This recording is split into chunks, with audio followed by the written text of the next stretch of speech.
Okay, so have you ever wondered how two countries, next door neighbors, former allies and best friends, who have so much overlap in their daily lives, how these two countries can be so different?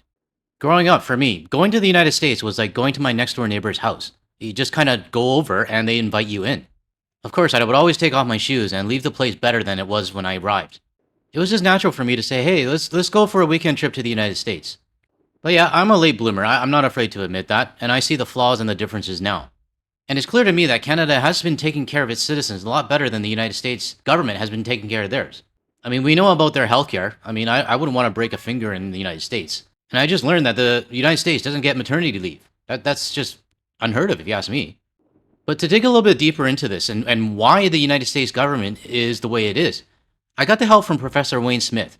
And he's going to help to explain the differences between our two countries and how our government is actually helping our people. They're causing divide among their citizens. So Wayne is going to help us with another Wayne Explains video today. And I'm actually really grateful for him helping me with this because as of right now, I'm probably somewhere over the Pacific Ocean on my way home to Vancouver. So I'm really thankful for Wayne helping me out with a video while I'm gone. And the next video you'll probably see might be a walk and talk video from Vancouver. I'm not sure if I'm taking a day off yet or not, but I'll let you guys know. And before I start, my daily thank you to the GTL community for supporting the work that I do. If you asked me 2 years ago if I would be a content creator, a YouTube creator, and an article creator, I would have laughed. But with the community stepping up to help me with my current YouTube situation, it's very clear to me that I gotta continue on. Even if my channel never gets monetized again, I'm still gonna continue. So I wanna thank everybody for supporting the work that I do. Alright, let's get started with the Wayne Explains video.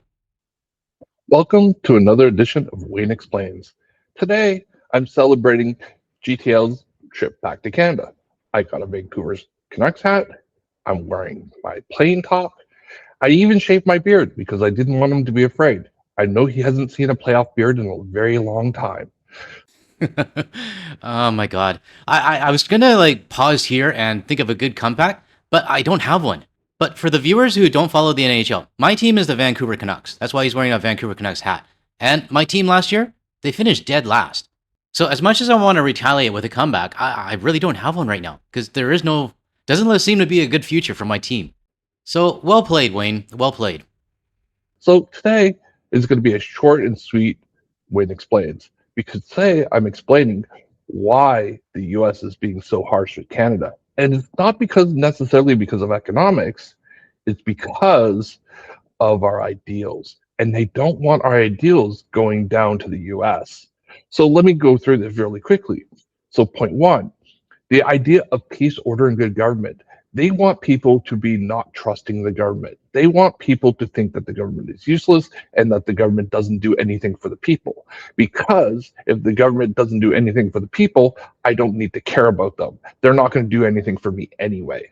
So this gets into this idea that when the government provides things like high quality education, healthcare, infrastructure, these are the things that make people's lives better as a result of having government.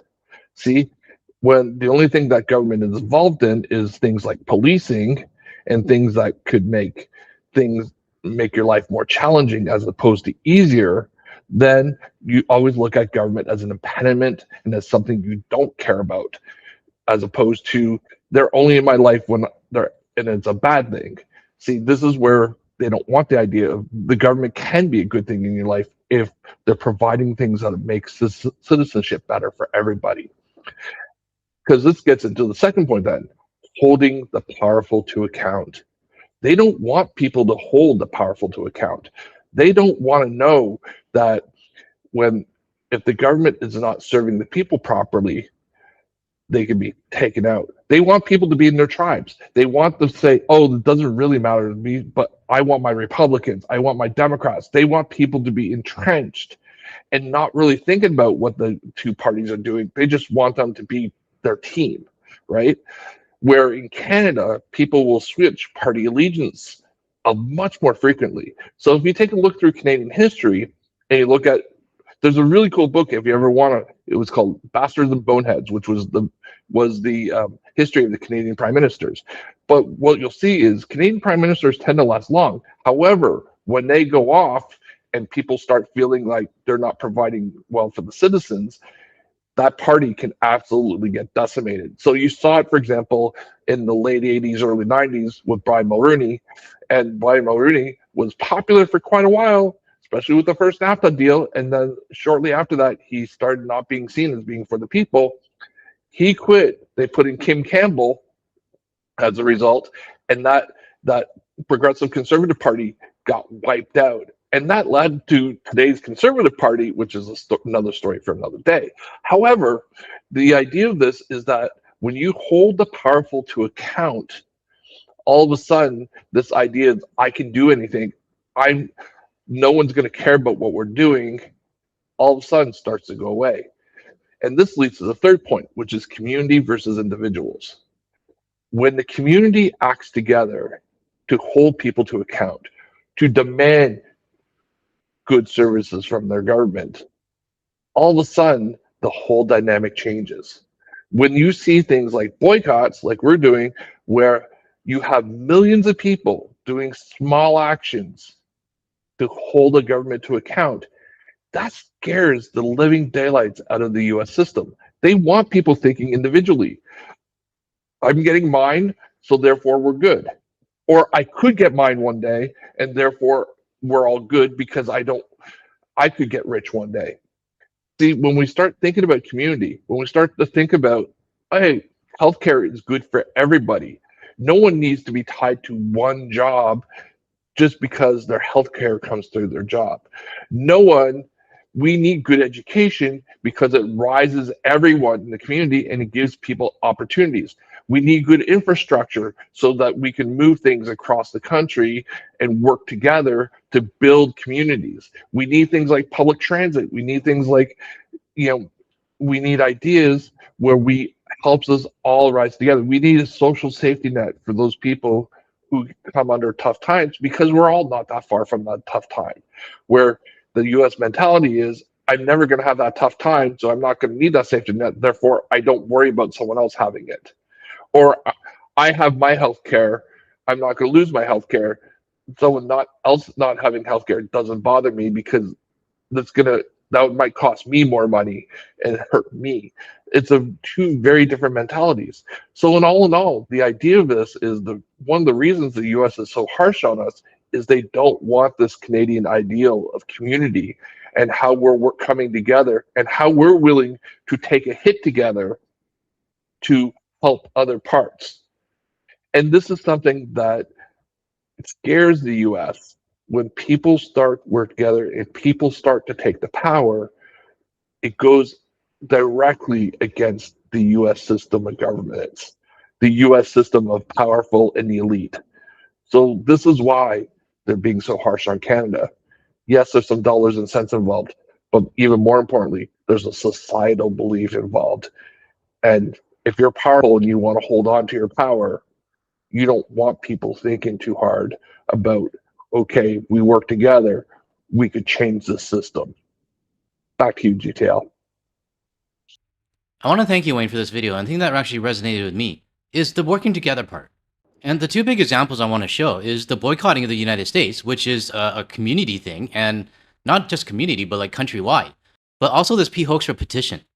But it does show that Canadians want to help each other, and we want to be in solidarity of standing up for our country. And this is the biggest difference I see right now between us and the United States. I've said it many times on my channel. I mean, I know there is a small resistance in the United States that does not like what's going on right now, and they're doing what they can. But it's a very small portion of the 350 million citizens that are in their country. And I agree with what Wayne said when he mentioned that the United States government, they want everybody to think individually. If it doesn't affect me, I don't care. If my neighbor doesn't have healthcare, that doesn't matter to me. I have it. And that's something that we don't have to worry about in Canada, which to some of our citizens, they take that for granted. I mean, I would love to see Canadians complaining about our healthcare live in a country where they have to pay for like stitches or pay money to go get a checkup. I've mentioned in my videos previously that I lived in a country before where healthcare was not mandatory and it was not provided by the government. And getting something as simple as like medicine or even just going for a checkup would cost a lot of money out of pocket. That was my first experience of not having healthcare. So it was definitely a wake-up call for me. And it's also a realization that this is what millions of Americans go through every day. So this is a great video by Wayne, and it really brought something different to the channel.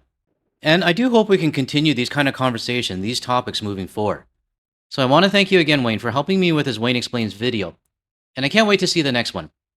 Closing out this video, I would like to thank A-Wolf from our Discord server for sending this photo from the Esquimalt Gorge Park. I've never been to the Esquimalt Gorge Park, but this section here apparently is the Japanese garden area. But I want to thank you, A-Wolf, for posting this on our Discord server and sharing it with the community. A-Wolf has been a longtime supporter of my channel, and he's a US citizen from the Port Angeles areas, I think, but he does frequently visit Vancouver Island and the Victoria area. So thank you for supporting the Canadian economy. Alright everyone, that's it for today's video, and as I mentioned earlier, I'm probably somewhere over the Pacific right now, so I'm not too sure if I'm going to have a video tomorrow, but if I do create a video, it'll probably just be a walk and talk video. I'm not going to be able to create the full videos editing that I normally do, because I'm not bringing my desktop with me, I only have my laptop. So it might just be a bunch of walk and talk videos while I'm in Vancouver, so hopefully everyone's okay with that. Alright everyone, I'll catch you in the next video, hopefully that'll be soon.